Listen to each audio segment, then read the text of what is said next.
Assalamu alaikum viewers. In the previous topics, we discussed at larger extent about the Southeast Asian nations. Especially we read about India, Pakistan, Bangladesh and Nepal. Today we will know about two more countries of South Asia, which include Sri Lanka and Bhutan.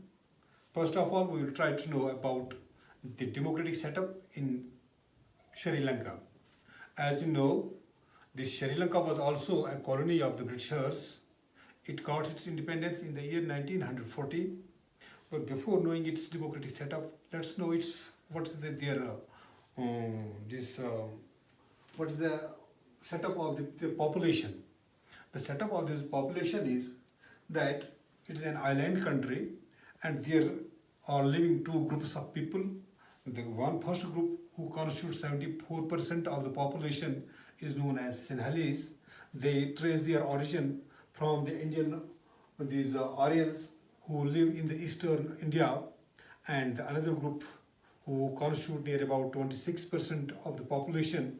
They went there as laborers for tea, for cultivation of tea and coffee and plantation, etc. And they trace their origin from the Dravidians who live in the Tamil Nadu. Both these groups have their ethnic are fighting for their ethnic identity. In the year 1948, when Sri Lanka got its independence, it declared itself as a democratic socialist republic. But on the basis of language and religion, Sri Lanka tried to have a country. But these Tamils start from the initial point they start for a federal state. But these Sinhalese, who were numerical, they were having the more numerical strength. As such, they did not allow them to have their wishes to put forth before the governments.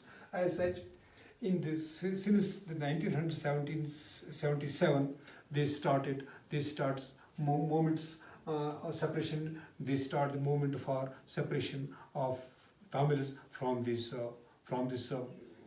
Sinhalese. But gradually, this movement took the shape of militancy. As such, in the year 1983, they organized under the leadership of LTTE, Liberation Tigers of Tamil Eelam, under the leadership of this Vilupillaya Prabhakaran. As such, this region got involved in the ethnic conflict between the Tamils and the Sinhalese. Although this country is a prosperous country, is a developed country, is a well-educated country, is having a higher literacy rate, but still they fought a long war since 1983 to 2009, when this Prabhakaran was killed in an air crash. When he was killed, when the Sinhalese, when the whole Sri Lankan forces turned them and brought them in an island where they were assassinated. This Sri Lanka is having good relations with India since its emergence, when both the countries, when India got its independence as well as Sri Lanka got its independence, this Sri Lanka too has followed the policy of non-alignment movement. But occasionally there have been some misconceptions between the two countries, which resulted into the cold relations. One can cite the example when there was Indo-China War in 1962. The Sri Lanka showed its neutral aptitude towards both the countries. Likewise, Sri Lanka did not spoke when there was 1965 war between India and Pakistan and 1971 war between India and Pakistan. But the main areas of issues is the issue between the main area of trend is between India and Sri Lanka is the status of these Tamils. As when in 1949, 23 lakh Tamils were granted citizenship in India, and a lesser number of the Tamils were given citizenship in Sri Lanka. In 1987, during the Congress reign, when Rajiv Gandhi sent IPKF to Sri Lanka, this Indian peacekeeping force to Sri Lanka, and they helped them to face these Tamil attacks. But later on, this IPKP, Indian peacekeeping force, was regarded as Indian people killing force, and they came back in the year 1989. So after the defeat of, although there has been the defeat of the Prabhakaran, the defeat of the LTTE, but still the ethnic conflict is going on there in this region. But we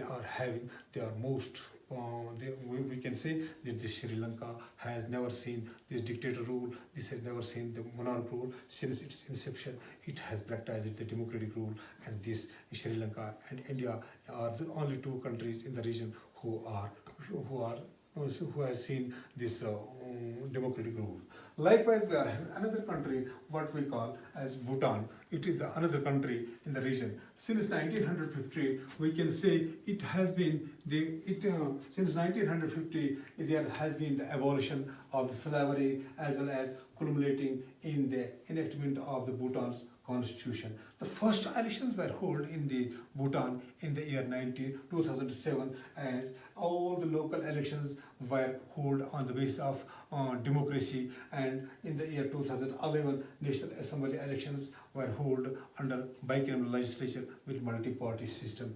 And the four registered parties of the Bhutan are PDP, or since 2007, or PDP, this is People's Democratic Party, and DPT, Durk Phensam Shugpa, likewise DKP, Bhutan Nyon Party, likewise DNT, Drunk Nyamruk Shugpa. These are the parties. On these parties, and besides these parties, there are other unrecognized parties within the Bhutan. Likewise, Constitution of the Monarch, and the Constitution, it is now since 2008, from 18th of July 2008, this Bhutan has emerged as a constitutional monarch, and king is the head of the state. And at present, this Bhutan is having 20 states, and this is a small country surrounded by the Himalayas, and is a sandwich between India and Tibet. There is the king Jagme Kesher Namgyal Wangchuk is the present president of Bhutan. With Bhutan, we are having India is having good relations. There are no hostilities between India and Bhutan. Both the countries are having friendly relations. India is involved in construction of so many hydroelectric projects in Bhutan. Likewise, India is the principal provider of development aids to the Bhutan. Likewise, Bhutan beats the terrorists and the guerrillas operating from the northeast part of India. So that's all about both these countries. In the next video, we shall discuss about the another island country, Maldives and the SAARC. Thank you. Have a nice day.